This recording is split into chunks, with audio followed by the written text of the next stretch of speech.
فاسألوا أهل الذكر إن كنتم لا تعلمون بالبينات والزبور। মামুন হাসান নয়ন, আপনি বলেছেন নামাজের তাকবীর দেওয়া থেকে সালাম ফেরানো পর্যন্ত সম্পূর্ণ উত্তম পদ্ধতি বর্ণনা করবেন প্লিজ।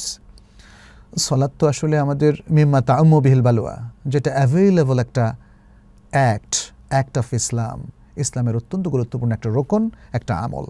সেটা আমরা আসলে সকলেই জানি। তবে সত্যি কথা বলতে কি, জানা উচিত, কিন্তু জানি কি না এই গ্যারান্টি দেওয়াটা মুশকিল আমাদের অনেকের, যারা বিশেষ করে তলবুল ইলম নন এবং যারা আহলুল ইলম নন, যারা এই বিষয়ে পড়াশোনা করেননি, সাধারণ মুসলিম, তাদেরও কিন্তু সালাত A to Z, যে তাকবীর থেকে সালাম ফেরানো পর্যন্ত জানা উচিত, কারণ এটা মিম্মা তাআম্মু বিহিল বালওয়া, প্রতিদিন 5 ওয়াক্ত সালাত পড়তে হয়।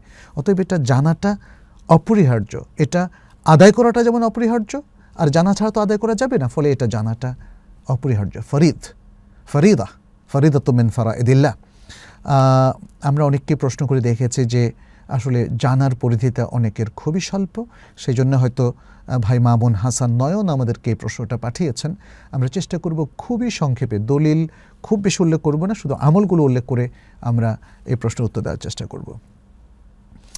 তাহলে তিনি যখন সালাত শুরু করবেন, সে শুরুটা হবে তার অজুর পর থেকে আমরা বলছি, তার তাহারাত আছে, তিনি তাহের অবস্থায়, পবিত্র অবস্থায় আছেন, অজুর সাথে আছেন। সেটা জেনে নেওয়ার পরে আমরা বলছি কি করতে হবে তাকে। প্রথমে তিনি তার পুরো দেহটাকে কেবলামুখী করবেন, এভাবে বাঁকা চোকা হয়ে দাঁড়াবেন না, পুরো কেবলার দিকে তাওয়াজ্জুহ হয়ে তিনি কোনো ধরনের বাঁকা চাকা বা না হয়ে বা এদিক ওদিক ইলতেফাত না করে, যেমন দেহটা ঠিক আছে কিন্তু মাথা তাকিয়ে রাখলেন এভাবে বা এভাবে, এটা হবে না। মাথা, চেহারা সহ পুরো দেহকে তিনি কেবলামুখী হয়ে দাঁড়াবেন। 2 নম্বর, তিনি সালাতের নিয়ত করবেন, যেই সালাতটা তিনি পড়তে যাচ্ছেন সেটা অন্তরে নিয়ত করবেন এবং মুখে কোনো নিয়ত উচ্চারণ করবেন না। নাওয়াইতু আন উসাল্লিয়া বলে এই ধরনের কোনো নিয়ত বলবেন না, কারণ এই ধরনের নিয়ত বলাটা রাসূল সাল্লাল্লাহু আলাইহি ওয়াসাল্লাম এবং সাহাবায়ে কেরাম থেকে এবং পরবর্তী উলামায়ে কেরাম থেকে, এমনকি 4 ইমামের কোনো ইমাম আবু হানিফা রাহিমাহুল্লাহ সহ কারো কাছ থেকে সাব্যস্ত হয়নি। পরবর্তীতে এগুলো আমরা কায়দা বগদাদিয়া বা অন্যান্যখানে বেহেশতে জোরের মধ্যে পেয়েছি, যেটা উলামায়ে কেরাম সাধারণ মানুষের সুবিধার জন্য করেছেন, কিন্তু সেটাকে তারা এমনভাবে শিখিয়ে দিয়েছেন যেটা আমাদের উলামায়ে কেরাম বলেছেন যে এটা আসলে এইভাবে আমল করলে বেদাত হয়ে যাবে।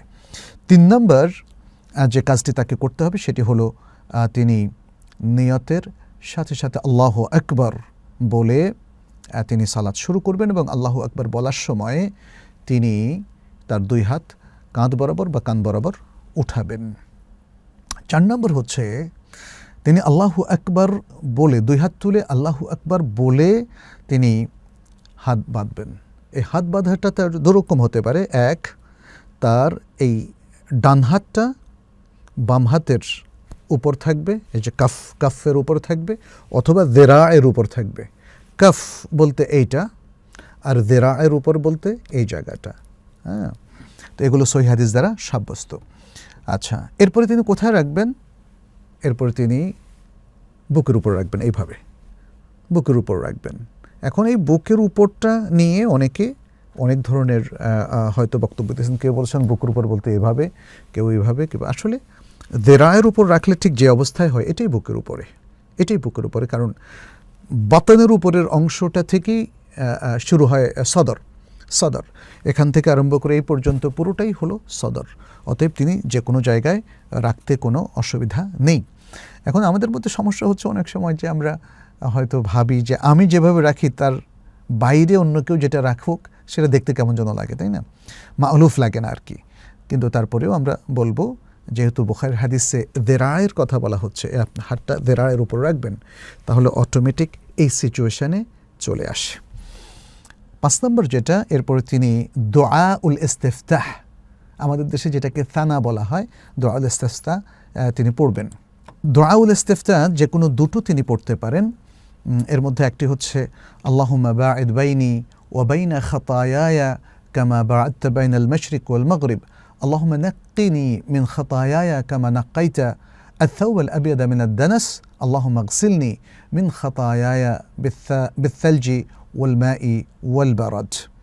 আচ্ছা, এটা সহিহ মুসলিমের মধ্যে এসেছে। আর আরেকটা হচ্ছে যেটা আমাদের দেশে আমরা সাধারণ সানা হিসেবে বলে থাকি, সুবহানাকাল্লাহুম্মা ওয়া বিহামদিকা ও তাবারাকা ইসমুকা তাআলা জাদ্দুকা ওয়ালা ইলাহা গায়রুকা, দুটোই শুদ্ধ, যে কোনো একটা পড়া যেতে পারে। এবং এছাড়াও আছে, এছাড়াও আরও অনেকগুলো সানা আছে, যে কোনো একটা সানা আমরা পড়তে পারি যে কোনো এক সময়, তা না ওভার করতে পারি, এক এক সময় এক একটা, এটা পড়তে কোনো অসুবিধা নেই। 6 নম্বরে যে আমলটা আমরা করব সেটি হচ্ছে আউযু বিল্লাহি মিনাশ শাইতানির রাজিম পড়া। 7 নম্বর হলো বিসমিল্লাহ পড়া এবং সূরা ফাতিহা পড়া।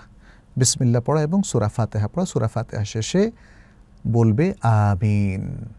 এটা সালাতের মধ্যে আমিন মানে আল্লাহুম্মা ইস্তাজিব, হে আল্লাহ কবুল করো। আচ্ছা, সূরা ফাতিহা সর্বাবস্থায় পড়ার মতটি শক্তিশালী। চাইছেন তিনি ইমাম হন তাহলে তো পড়তেই হবে, কারণ ইমামকে তো সূরা ফাতিহা বাদ দেওয়ার কোনো সুযোগ নাই। কিন্তু মুক্তাদি হলে পড়তে হবে কিনা এখানে ইখতিলাফ আছে, বিশুদ্ধ মত হচ্ছে সর্বাবস্থায় পড়তে হবে।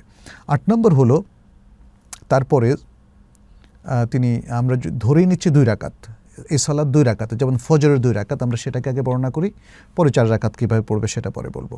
তাহলে এরপরে এটা প্রথম রাকাত, তো এরপরে সে সূরা ফাতিহার সাথে মা তায়াসসারা মিনাল কোরআন, কোরআনের যে কোনো একটা সহজ অংশ সে মেলাবে। কতটুকু অংশ এটা আসলে ওইভাবে ডিফাইন করা নেই। 1 আয়াত হতে পারে, 2 আয়াত, 3 আয়াত, আরও বেশি হতে পারে। কেউ কেউ বলেছেন যে বড় 1 আয়াত অথবা ছোট 3 আয়াত। আসলে এই ব্যাপারে মুক্তাদি স্বাধীন, এটাই হলো বিশুদ্ধ কথা। আর এই মেলানোটা কি ওয়াজিব নাকি সুন্নাহ, এটা নিয়ে উলামায়ে কেরামের ইখতিলাফ আছে। অধিকাংশ উলামায়ে কেরাম এটাকে সুন্নাহ বলেছেন, আর কেউ কেউ এটাকে ওয়াজিব বলেছেন, অর্থাৎ অন্য সূরা মেলানো। 9 নম্বর হচ্ছে তারপরে সে যখন সূরা শেষ করবে রুকু করবে। রুকু করবে, রুকুটা হচ্ছে মাথা ঝুঁকিয়ে 2 হাত হাঁটুর উপর রাখা এবং তার পিঠ এবং মাথাকে সমান করে ফেলা। হ্যাঁ, তো এক্ষেত্রে কি করবে সে? রুকুতে যাওয়ার সময় সে 2টো হাত উঠাবে, এটাকে রাফউল ইয়াদাইন বলা হয়। তার কাঁধ বরাবর অথবা কান বরাবর সে 2 হাত উঠাবে। তারপরে সে রুকুতে গিয়ে 2 হাঁটুর উপরে 2 হাত রাখবে এবং আঙ্গুলগুলোকে এভাবে মানে একসাথে না করে ছড়িয়ে রাখবে। হ্যাঁ, আঙ্গুলগুলোকে ছড়িয়ে রাখবে। এরপরে সে 10 নম্বরে যে কথাটা এখানে আমরা বলবো সেটা হলো রুকুর সে তাসবিহ কিভাবে পাঠ করবে? বলবে সুবহানা রাব্বিয়াল আযীম, সুবহানা রাব্বিয়াল আযীম, মিনিমাম একবার তাকে বলতে হবে, তবে 3, 5 বা আরও বেশি বিজয় সংখ্যক সে বলতে পারে। আর যদি সে রুকুর মধ্যে আরেকটা দোয়াও পড়ে, সেটা রাসূল সাল্লাল্লাহু আলাইহি ওয়াসাল্লাম থেকে সাব্যস্ত হয়েছে, সেটাও জায়েজ। সুবহানাকাল্লাহুম্মা ওয়া বিহামদিকা আল্লাহুম্মা গফিরলি, এটা সে রুকুর মধ্যে বলতে পারবে, সেটা উত্তম। আর যদি শুধু সুবহানা রাব্বিয়াল আযীম একবারও বলে তাহলে তার আমল শুদ্ধ হয়ে যাবে, কারণ একবার বলাটা কেউ কেউ বলেছেন এটা রোকন, খুবই শক্তিশালী মত, যেহেতু রাসূল সাল্লাল্লাহু আলাইহি ওয়াসাল্লাম থেকে ইনস্ট্রাকশন এসেছে। তবে অনেকে এটাকে বলাটা, এই তাসবিহ পাঠকে একবার হোক আর যাই হোক, সেটাকে তারা সুন্নাহ বলেছেন, মুস্তাহাব বলেছেন। তবে এখানে জরুরি হিসাবে, ফরজ হিসাবে গণ্য করাটাই আমাদের জন্য বিধেয়। 11 নম্বর হলো সে এরপরে রুকু যখন শেষ করবে, রুকু থেকে মাথা ওঠাবে। মাথা ওঠার সময়ও মানে উঠিয়ে সে আবার রাফউল ইয়াদাইন করবে, কাঁধ বরাবর অথবা কান বরাবর। যদিও এই রুকুর আগে এবং রুকুর পরে রাফউল ইয়াদাইন না করার মতামতও আমাদের কোনো সম্মানিত ফাকিহ দিয়েছেন, যেমন ইমাম আবু হানিফা রাহিমাহুল্লাহ এবং তার অনুসারী অধিকাংশ উলামায়ে কেরাম। যদিও হানাফি মাযহাবে অনেক উলামায়ে কেরাম আছে যারা রাফউল ইয়াদাইনের পক্ষে মতামত ব্যক্ত করেছেন রুকুর আগে এবং রুকুর পরে। যখন রুকু থেকে তারা মাথা উঠাবেন তখন বলবেন সামি আল্লাহু লিমান হামিদা, মুনফারিদ ব্যক্তি অথবা ইমাম এটা বলবেন এবং বলে তারপরে রাফউল ইয়াদাইন করবেন। আচ্ছা, আর যদি তিনি মা'মুম হন অর্থাৎ মুক্তাদি হন তাহলে তিনি সামি আল্লাহু লিমান হামিদা বলবেন না, তার বদলে বলবেন রব্বানা লাকাল হামদ অথবা রব্বানা ওয়া লাকাল হামদ। আর এর সাথে তিনি আরেকটা দোয়াও মিলাতে পারেন। আরও বেশ কিছু দোয়া আসলে আছে দাঁড়িয়ে তিনি কি কি বলবেন, এর মধ্যে যেমন আছে মিলউস সামাওয়াতি ওয়াল আরদি ওয়া মিলউ মা শি'তা মিন শাইইন বা'দু, এরকম মানে আরও বেশ কিছু দোয়া আছে যেটা হিসনুল মুসলিমের মধ্যে আপনারা পাবেন। আমরা সময় সংক্ষেপ করার জন্য সেটা আর বলছি না। এটা না বললেও চলবে, মানে এই অতিরিক্ত দোয়াগুলো, বাট এটা বলতে পারেন যেহেতু সুন্নাহ দ্বারা এগুলো সাব্যস্ত হয়েছে। আচ্ছা, তারপরে 13 নম্বর হলো তিনি খুশুরের সাথে, খুশুর এবং খুদুরের সাথে এরপরে আল্লাহু আকবার বলে সেজদাতে চলে যাবেন, সেজদাতে চলে যাবেন এবং 7টা অঙ্গের উপর সেজদা করবেন। সে 7টা অঙ্গ কি? কপাল, নাক, তারপরে হলো 2 কাফ, 2 কাফের উপরে, এবং তারপর হলো 2 হাঁটু, তাহলে কয়টা হলো? 6টা। এরপর হলো আতরাফুল কাদামাইন, তার 2 পায়ের যে কাদাব, পায়ের পাতা বলা হয়, মানে তার সামনের যে আঙ্গুলগুলো, এটা পায়ের পাতার উপরে তিনি তার আতরাফের উপরে তিনি করবেন, অর্থাৎ পায়ের পাতা তো যদি এগুলো থাকে এগুলোর উপরে ভর করে তিনি সেজদায় যাবেন। তাহলে 7টা অঙ্গ হলো।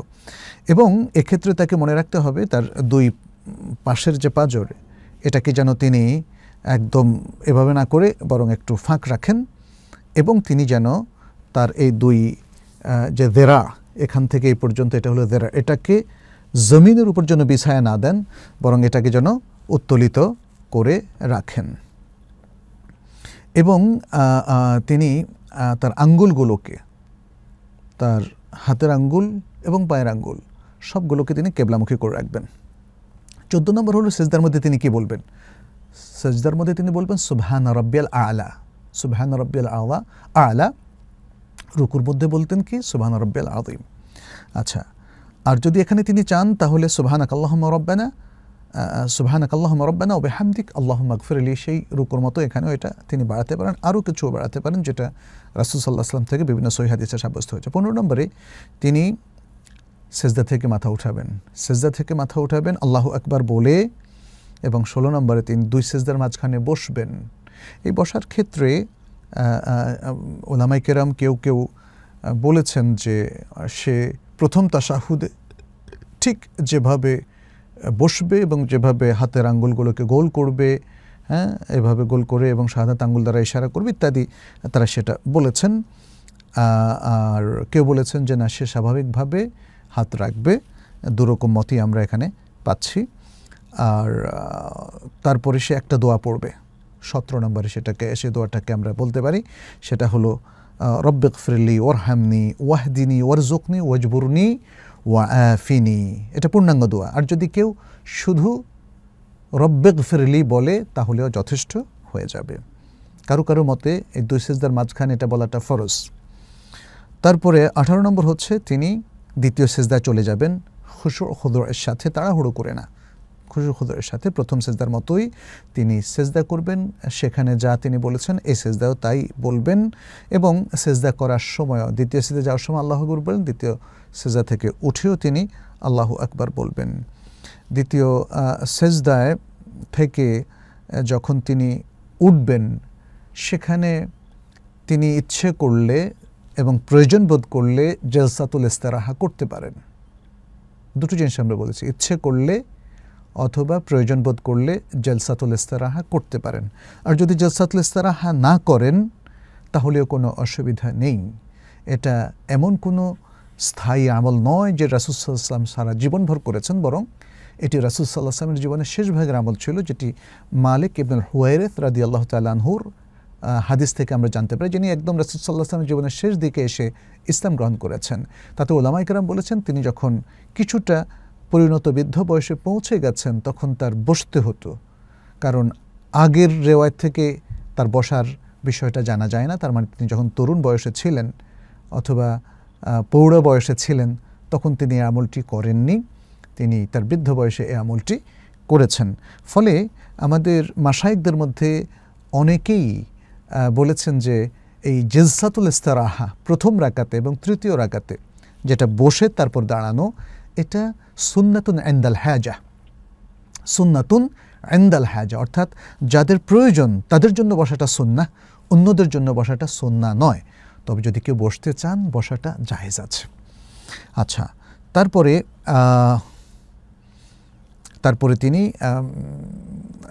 দ্বিতীয় সেজদা থেকে দ্বিতীয় সেজদা থেকে উঠে প্রথম রাকাতে চলে যাবেন। যখন দ্বিতীয় রাকাত শুরু করবেন তখন এখন আর কিন্তু কোনো তার দোয়াউল ইস্তিফতা নাই।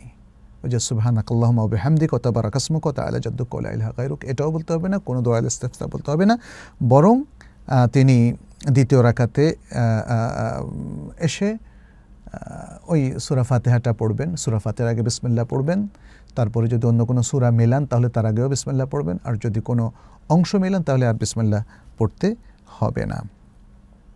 আচ্ছা, এরপরে দ্বিতীয় রাকাত তিনি প্রথম রাকাতের মতো শেষ করবেন, সেই একই পদ্ধতিতে রুকু করবেন, রুকু থেকে উঠবেন, সিজদা যাবেন, দুটো সিজদা শেষ করে তারপরে তিনি বসবেন। এটা হচ্ছে দ্বিতীয় রাকাত যদি তার শেষ রাকাত হয়, তাহলে বসে তিনি কি করবেন, তিনি আত্তাহিয়াত পড়বেন। তারপরে মানে যদি এই রাকাতে তিনি সালাম ফেরান তাহলে তিনি দুরুদও পড়বেন, যেটাকে দুরুদ ইব্রাহিমে আমরা বলি, আল্লাহুম্মা সাল্লি আলা মুহাম্মাদ। তারপরে তিনি চারটা বিষয় থেকে তিনি আল্লাহর কাছে তাআউযুদ করবেন, পানাহ চাইবেন, এবং এরপরে দুনিয়া আখিরাতের যা তিনি চান সে দোয়া করার সুযোগ তার রয়েছে। অনেকগুলো দোয়া মাসুরাও আছে, আবার দোয়া মাসুরার বাইরেও তিনি আরবিতে যে কোনো দোয়া এখানে করতে পারেন। তারপরে তিনি ডান দিকে সালাম ফেরাবেন, আসসালামু আলাইকুম ওয়া রাহমাতুল্লাহ বলে, এবং বাম দিকেও সালাম ফেরাবেন।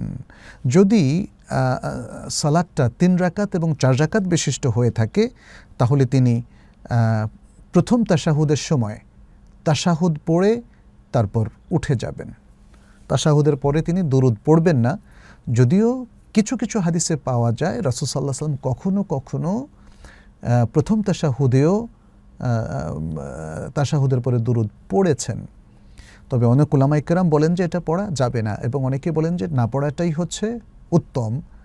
কেউ বলেছেন যদি পড়ে তাহলে সৌসিজদা করতে হবে, তবে আমরা আমাদের শায়েখদের অনেককে দেখেছি তারা বলেছেন যে যদি পড়ে সৌসিজদা করতে হবে না।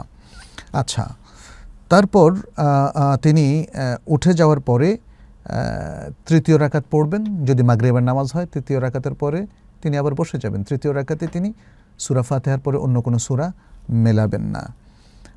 আর তারপরে তিনি শেষ রাকাতে বসবেন, অর্থাৎ তার যদি তৃতীয় রাকাত হয় এখানে বসে যাবেন দ্বিতীয় জলসায় বা জলসা আখিরা, যেটা তাশাহুদুল আখির বলা হয়।